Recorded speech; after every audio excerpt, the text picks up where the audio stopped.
My name is Stephanie Jones, and I'm the President and CEO of the Cultural Heritage Alliance for Tourism. I'm also a Cultural Heritage Tourism consultant.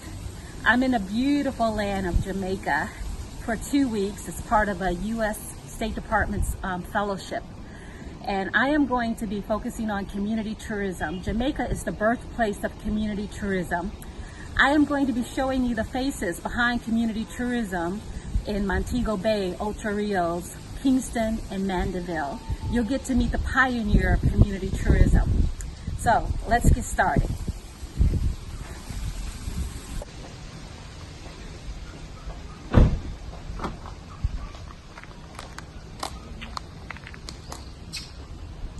Welcome. My name is Gavin Palmer. I'm from Montego Bay, Jamaica. I'm a tour operator of a company called Gavin Tour Services. I've been doing it for over 4 years and a half now and counting. Professionally, it's a great thing, but sometimes we have our ups and downs, but we're hoping for better. And we take you where normally cruise ships and resort would not take you to. So we make you see the real local people. We make you experience the real local food. We make you taste like cuisines which you will love and enjoy.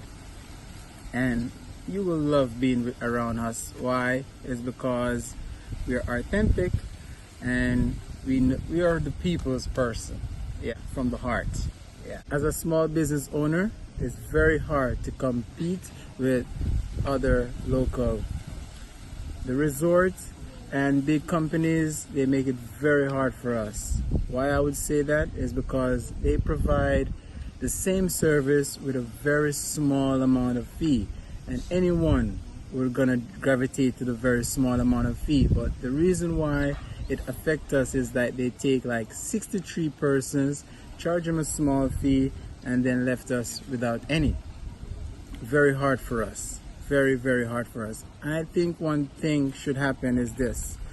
Once you're an attraction, you should leave the transportation to the persons who licensed to do it. You're licensed to sell attraction.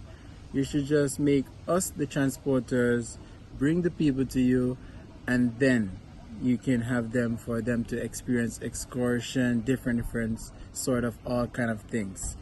But I think it's a time they should change, put some difference in it, and make us more valuable to be staying in this business. So Galvin, what's really interesting listening to you talk about the challenges of small businesses competing and participating in the tourism industry here in Jamaica, as I think about the model that Chet has created in South Florida. As you mentioned, it's the larger resorts and companies that have basically packaged, they own the accommodations and the tours and the transportation.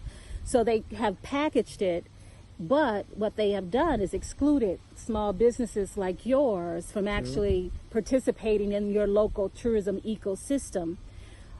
Ironically, our motto in what we do in South Florida is that we partner with the small restaurant, with the bus company, with the local resident as our tour guide. And we create these opportunities for multiple small businesses as well as residents to partner with us on our tours so that they also make money in the tourism industry. Mm-hmm. So I'm just wondering, I feel like there is some parallel between community tourism here in Jamaica as well as the model that Chad has created in South Florida and is looking to replicate throughout the state of Florida and beyond. I'm really excited about sitting down and meeting with Diana McIntyre Pike, who's a pioneer behind community tourism here in Jamaica.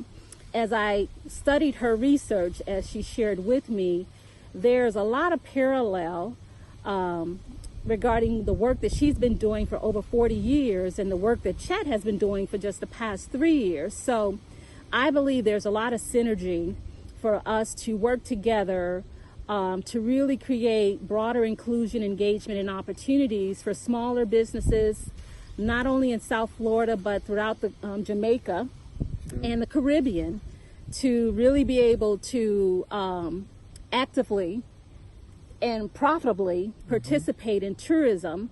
And so we have to work together to figure out ways so that our smaller businesses and local community assets can become more engaged and not simply overlooked because, you know, there are more dominant players in the marketplace. So stay tuned. We're going to talk more about that with Diana, as well as some of the other faces of community tourism here in Jamaica. True. Historic Richmond Hill Inn, right in the heart of beautiful Montego Bay. I am here with Mr. Winston, who's the bartender, but also the local historian, and he's going to tell us a little bit about this beautiful site that you must visit when you're in Montego Bay. Winston, tell us a little bit about this beautiful space. Okay. Yeah, the house was built in 1804 by John Doerr from Scotland. So back in the days, this used to be the plantation house. Bed and breakfast, also a bar here you can get all the refreshment.